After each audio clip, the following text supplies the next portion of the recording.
وقل جاء الحق وزهق الباطل إن الباطل كان زهوقا۔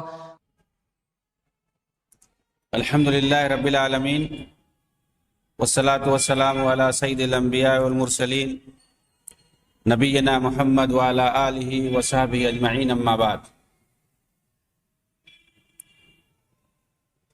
رب اشرح لی صدری ویسر لی امری واحلل عقدۃ من لسانی یفقہوا قولی۔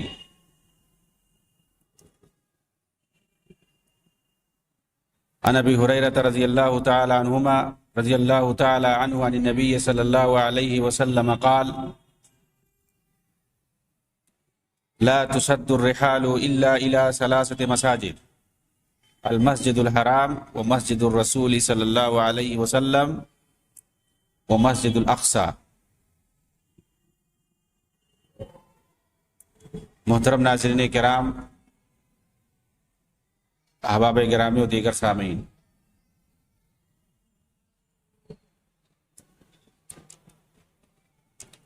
قبروں کی زیارت کے لیے رخت سفر باندھنے کے تعلق سے حدیثوں کے اندر صاف صاف یہ وضاحت آئی ہے کہ 3 مسجدوں کے علاوہ ہم بالقصد نیت کے ساتھ کہیں کا رخت سفر نہیں باندھ سکتے ہیں۔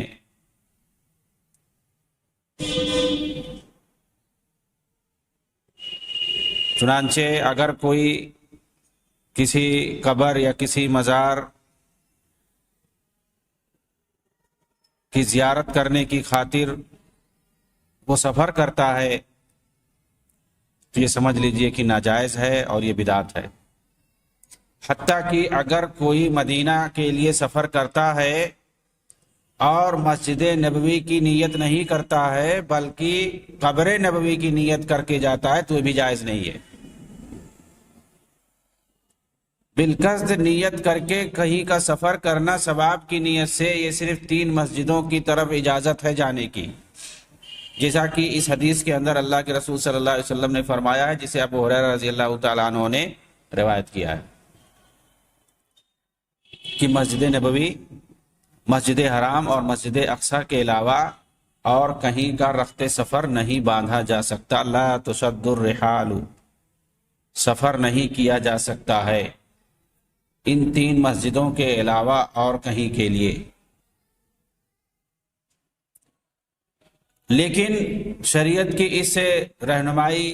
کی روشنی میں جب ہم دیکھتے ہیں اخوان المسلمون کو اور ان کے رہنماؤں کو، خاص طور سے حسن بننا کو، تو پتہ چلتا ہے کہ یہ لوگ شریعت پر جس طرح سے کہا گیا عمل کرنے کے لیے اس طرح نہیں تھے، بلکہ یہ لوگ مزاروں کا سفر کیا کرتے تھے۔ حسن بننا نے خود اپنی کتاب مذکرات صفحہ 33 میں لکھا ہے کہ دمنہور کے اندر اکثر ہم جمعہ کے روز یہ فیصلہ لیتے تھے کہ دمنہور کے قریبی علاقوں میں جہاں اولیاء کرام کے مزارات ہیں ان کی زیارت کے لیے سفر کیا جائے۔ چنانچہ ہم کبھی کبھی دسوقی کی زیارت کے لیے سفر کرتے تھے۔ اس کے لیے ہم فجر کی نماز کے بعد ہی پیدل نکل جاتے تھے اور صبح 8 بجے تک وہاں پہنچ جاتے تھے۔ کل 20 کلومیٹر کا راستہ ہوگا جو پیدل 3 گھنٹوں میں طے ہو جایا کرتا تھا۔ چنانچہ ہم وہاں زیارت کرتے، جمعہ کی نماز پڑھتے، پھر کھانے کے بعد کچھ دیر آرام کرتے، عصر کی نماز پڑھتے، پھر ہم وہاں سے چل دیتے، یہاں تک کہ ہم مغرب کے کچھ دیر بعد دمنہور واپس آ جاتے۔ وہاں کس لیے جاتے تھے؟ مزارات کی زیارت کرنے کے لیے جاتے تھے، سفر کرتے تھے۔ اسی طرح سے کہہ رہے ہیں کہ ہم کبھی کبھی عزبۃ النوام کا بھی سفر کرتے، جہاں کے مقبرے میں شیخ سید سنجر آرام فرما ہیں، وہاں کے جو مقبرے ہیں، وہاں کا جو قبرستان ہے، اس کی بھی زیارت کے لیے سفر کرتے تھے، جہاں پر ان کے شیخ سید سنجر آرام فرما ہیں۔ جو کہ حصافیہ سلسلے کے معروف شیخ ہیں، اور ظاہر سی بات ہے یہ اسی سلسلے سے جڑے ہوئے تھے، ان کے شیخ ہیں، آرام فرما رہے ہیں، جا کر کے ہاتھ پاؤں دبا دے۔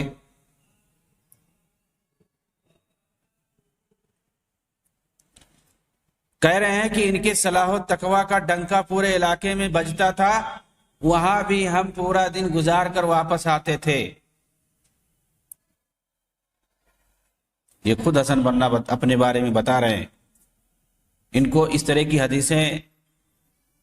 نہیں دکھائی دے رہی ہیں کہ قبروں کی زیارت کے لیے سفر کرنے سے منع کیا گیا ہے۔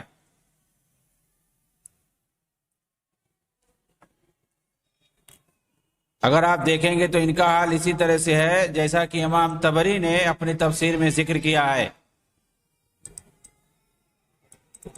یہ جو اپنے بزرگوں کو کہہ رہے ہیں کہ بہت اچھے تھے، ان کی قبروں پر جا کر کے ہم وہاں پر دعا کرتے تھے اور وہاں پر اوراد اور ذکر و وظائف پڑھتے تھے، وہاں پر رات اور دن گزارا کرتے تھے، ان کے صلاح اور تقوی کا ڈنکا پورے علاقے میں بجتا تھا۔ امام طبری کہتے ہیں ان یغوث و یعوق و نصر كانوا قوما صالحین من بنی آدم وكان لهم اتباع يقتدون بهم فلما ماتوا قال اصحابهم الذين كانوا يقتدون بهم لو صورناهم كان اشوق لنا الى العباد اذا ذكرناهم فصورهم فلما ماتوا وجاء آخرون دب إليهم إبليس فقال إنما كانوا يعبدونهم وبهم يسقون المطر فعبدوه۔ یغوث، یعوق اور نصر یہ بنو آدم ہی میں سے کچھ نیک لوگ تھے،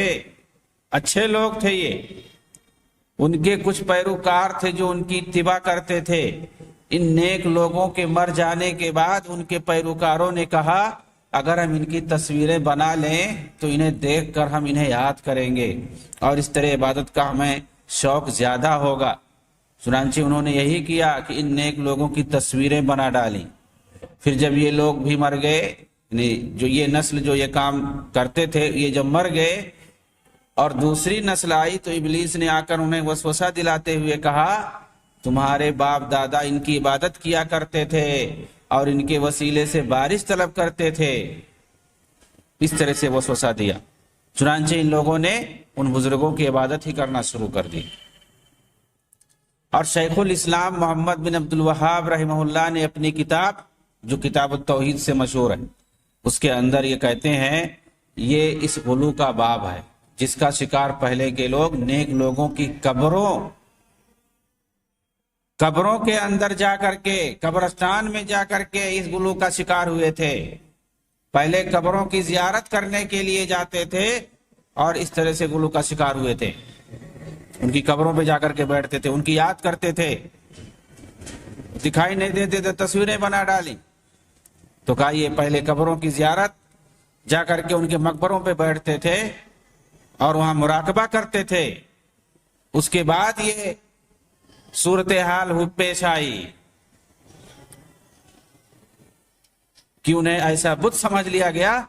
جس کی پوجا کی جانے لگی اللہ کو چھوڑ کر کے۔ اور ابن جریر طبری نے اپنی سند سے سفیان عن منصور کے واسطے سے روایت کیا ہے کہ امام مجاہد نے اللہ کے اس قول کو افرأیتم اللات والعزی، اللہ کی اس قول کے بارے میں کیا فرماتے ہیں امام مجاہد؟ لات ایک بزرگ تھے جو لوگوں کو ستو گھول کر پلایا کرتے تھے، جب وہ مر گئے تو لوگوں نے ان کی قبر کو مزار بنا لیا، زیارت گاہ بنا لی، اس کو پختہ کر دیا، اس کے بعد وہاں لوگ جا کر کے زیارت کرتے تھے، وہاں جا کر کے بیٹھتے تھے، مراقبہ کرتے تھے اور وہاں پہ انہیں حاجت روائی کے لیے پکارتے تھے۔ اسی طرح سے شیخ الاسلام محمد بن عبد الوہاب نے اپنی کتاب التوحید کے اندر ہی ایک دوسری جگہ پہ فرمایا یہ ان لوگوں کے بارے میں سختی اور ڈانٹ پھٹکار کا باب ہے جو کسی نیک بزرگ آدمی کی قبر کے پاس جا کر عبادت کیا کرتے ہیں، ان کی عبادت کریں یا نہ کریں، بلکہ وہاں پہ جا کر کے عبادت کرنا، ذکر و اوراد کرنا، اس پر ڈانٹ اور پھٹکار آئی ہوئی ہے۔ پھر آخر اس کا کیا انجام ہوگا جو اسی بزرگ ہی کی عبادت کرنے لگ جائے۔ پہلے وہاں پہ جا کر کے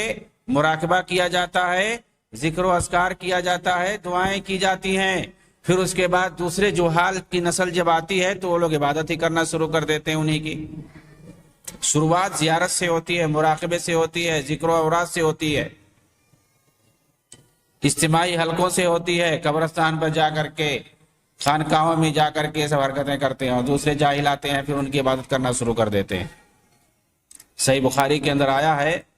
حضرت عائشہ رضی اللہ تعالیٰ عنہ کی مشہور حدیث ہے، عن عائشہ رضی اللہ تعالیٰ عنہ ان ام سلمہ ام المؤمنین رضی اللہ عنہ ذکرت لرسول اللہ صلی اللہ علیہ وسلم کنیسة رأتها بأرض الحبشة يقال لها مارية فذكرت له ما رأت فيها من السور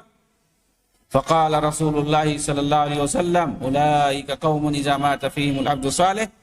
أو الرجل الصالح بنوا على قبره مسجدا وصوروا في تلك الصور أولئك شرار الخلق عند الله۔ ام المومنین عائشہ صدیقہ رضی اللہ تعالی عنہ بیان کرتی ہیں کہ ایک بار ام سلمہ رضی اللہ عنہ نے رسول اللہ کے سامنے ایک گرجا گھر کا ذکر کیا، گرجا گھر کا ذکر کیا جسے انہوں نے سرزمین حبشہ میں دیکھ رکھا تھا۔ اس گرجا کا نام ماریہ تھا۔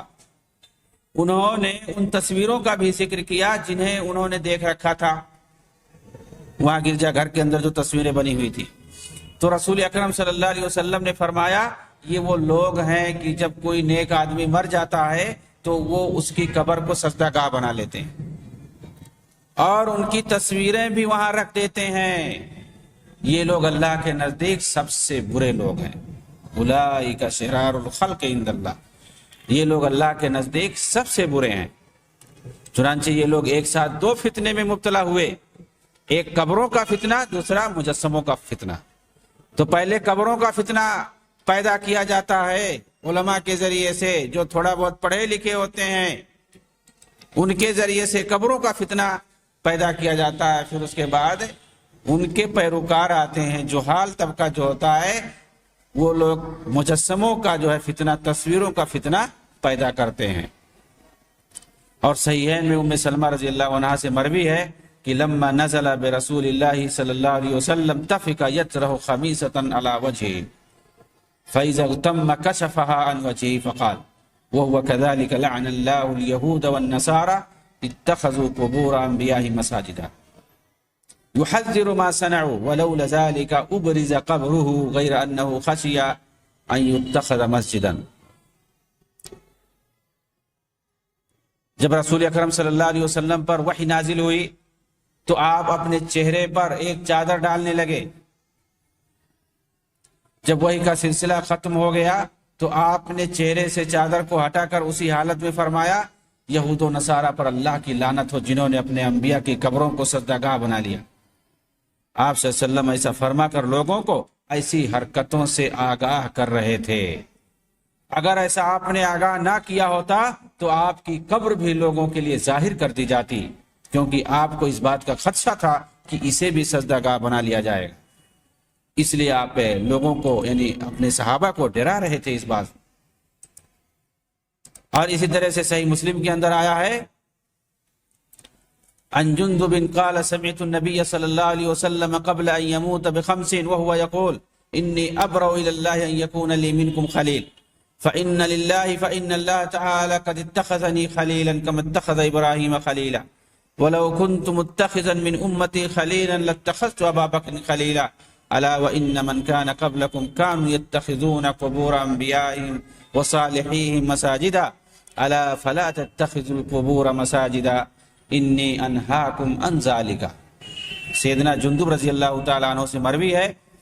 کہ میں نے رسول اکرم صلی اللہ علیہ وسلم سے وفات کے صرف 5 دن پہلے یہ سنا، فرما رہے تھے آپ تم میں سے کوئی میرا خلیل نہیں ہے۔ خلیل مانے پکا دوست، کیونکہ اللہ نے مجھے اپنا خلیل بنا لیا ہے جس طرح سے اللہ نے ابراہیم علیہ السلام کو اپنا خلیل بنایا ہے۔ اگر میں اپنی امت میں سے کسی کو اپنا خلیل بناتا تو ابو بکر کو بناتا۔ سن لو، تم سے پہلے کے لوگ اپنے انبیاء اور صالحین کی قبروں کو سجدہ گاہ بنا لیتے تھے، مگر تم لوگ قبروں کو سجدہ گاہ کبھی نہ بنانا، میں تمہیں اس حرکت سے روک رہا ہوں۔ اس طرح آپ صلی اللہ علیہ وسلم نے اپنی زندگی کے آخری لمحات میں اس بدعت سے سختی کے ساتھ روکا ہے، پھر جو اس کا ارتکاب کرے اس پر لعنت بھی بھیجی ہے،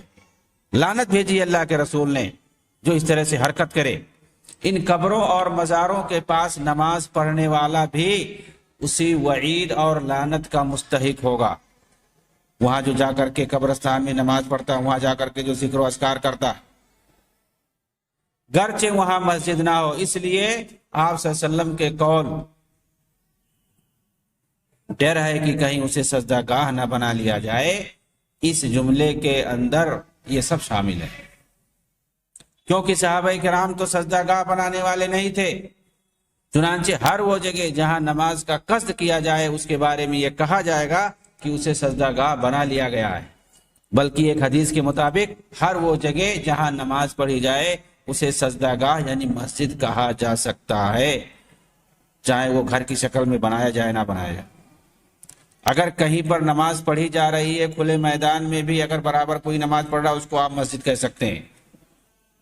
جیسا کہ اللہ کے رسول نے فرمایا جعلت لی الارض مسجدا وطہورا، مسجد کو میرے لیے، زمین کو میرے لیے سجدہ گاہ یعنی مسجد بنا دی گئی اور پاکی کا ذریعہ اسے بنا دیا گیا ہے، جہاں کہیں بھی پاؤ جگہ نماز پڑھ لو۔ ظاہر سی بات ہے آدمی جہاں نماز پڑھے گا وہ جگہ کیا ہو جاتی ہے؟ وہ مسجد ہو جاتی ہے۔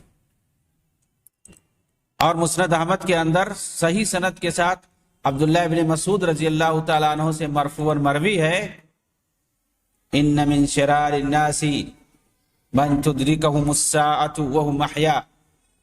والذین یتخذون القبور مساجدا، لوگوں میں سب سے برے وہ لوگ ہیں جن پر قیامت قائم ہوگی، اور وہ لوگ جو قبروں کو سجدہ گاہ بناتے ہیں۔ سب سے برا ان کو کہا گیا ہے جو قبروں کو سجدہ گاہ بناتے ہیں، وہاں جا کر کے سجدہ کرتے ہیں، وہاں جا کر کے نماز پڑھتے ہیں قبرستان میں۔ خلاصہ کلام یہ کہ بالاتفاق اہل سنہ والجماعہ کے نزدیک کسی قبر یا مزار کی زیارت کی خاطر سفر کرنا حرام ہے۔ کتاب و سنت کے اندر اس تعلق سے نصوص بھرے پڑے، کسی میں لعن طعن آئی ہے، کسی میں وعید آئی ہے، تو کسی میں ایسا کرنے سے ڈانٹا گیا، جو ہر بدعتی اور گمراہ کو باز آ جانے کے لیے کافی ہے اور دوسروں کے لیے عبرت اور نصیحت ہے۔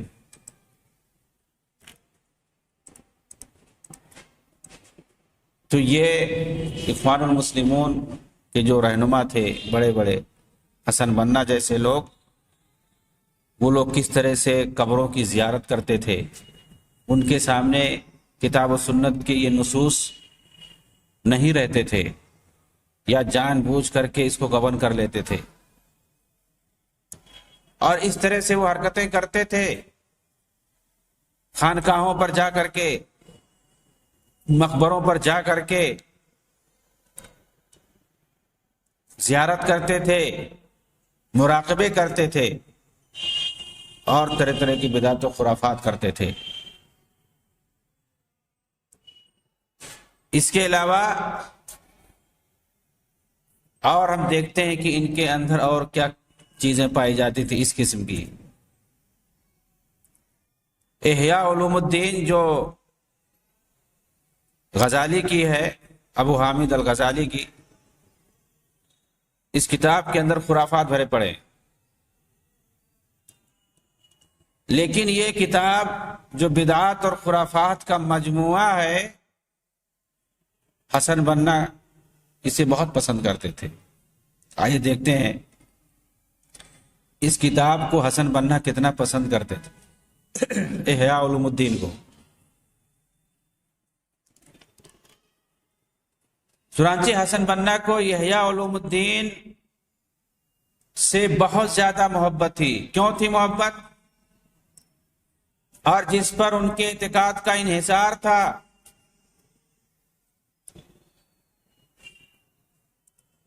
اس کتاب سے، ابو حامد غزالی کی جو کتاب ہے احیاء علوم الدین، اس سے حسن بنا اتنی محبت کیوں کرتے تھے؟ ظاہر سی بات ہے ان کے جو اعتقادات سب تھے، جو عقائد تھے ان کے، ان کے جو افکار تھے وہی ساری چیزیں کتاب میں بھری پڑی تھی، اور ہر کوئی پسند کرے گا ایسی کتاب کو جس کے اندر اس کے عقائد بھرے پڑے ہوں۔ ہمارا جو عقیدہ ہے، ہماری جو فکر ہے، جو سوچ ہے، وہ اگر قرآن اور حدیث میں بھری پڑی ہے تو ہم اسے پسند کریں گے۔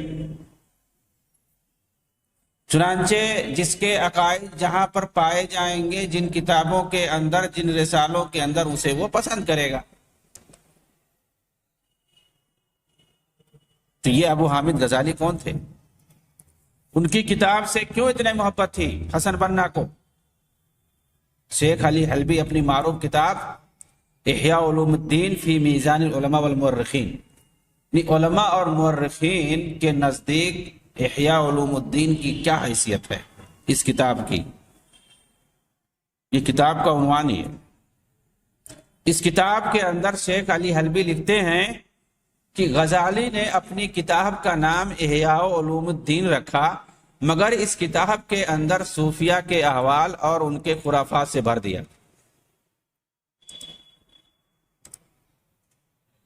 کتاب پڑھنے سے ایسا لگے گا، دیکھنے سے ایسا لگے گا کہ اس کے اندر علوم دین کی باتیں ہیں، لیکن ہے کیا؟ کہہ رہے صوفیہ کے احوال اور ان کے خرافات ہیں۔ یہ شیخ علی حلبی نے اپنی کتاب کے اندر لکھا ہے۔ اس طرح اس کتاب کی حیثیت علماء کے اندر ختم ہو گئی ہے، علماء کے اندر ختم ہو گئی ہے، جہلاء کے اندر تو ہے ہی مسلم اس کی حیثیت۔ اس کے علاوہ اس کتاب کے اندر رسول اکرم صلی اللہ علیہ وسلم پر صرف جھوٹ اور بہتان پر مبنی ساری جھوٹی روایتیں بھری پڑی ہیں۔ اس کتاب سے زیادہ کسی اور کتاب میں جھوٹی روایتیں پائی جاتی ہوں، میرے علم کے مطابق مجھے نہیں پتا، یہ شیخ حلبی کہہ رہے ہیں۔ اس کتاب کے اندر فلاسفہ کے باطل مذاہب، ملحد عقل پرستوں کی کتاب رسائل و اخوانی صفا کا خلاصہ، جن کا یہ عقیدہ ہے کہ نبوت ایک کسبی چیز ہے اور ایک نبی کی حیثیت ایک عام آدمی جیسا ہے، زیادہ سے زیادہ فرق اتنا ہے کہ وہ ایک اعلیٰ معیار کا اخلاق مند ہے، نعوذ باللہ، یہ تو کوئی فرق نہیں ہے۔ یہ بتانے کی ضرورت نہیں ہے کہ دین اسلام کا دفاع فلاسفہ اور اہل منطق کے آراء و مذہب کے ذریعے کرنے کی حیثیت وہی ہے جو اس شخص کی ہوتی ہے کہ پیشاب کے ذریعے آب زمزم کے دھلنے کی بات کرتا ہو۔ تو دین اسلام کا دفاع منطق اور فلسفہ کے ذریعے سے اگر کوئی کرے تو سمجھ لیں کہ اس کا عقیدہ اور اس کی فکر صحیح نہیں ہے۔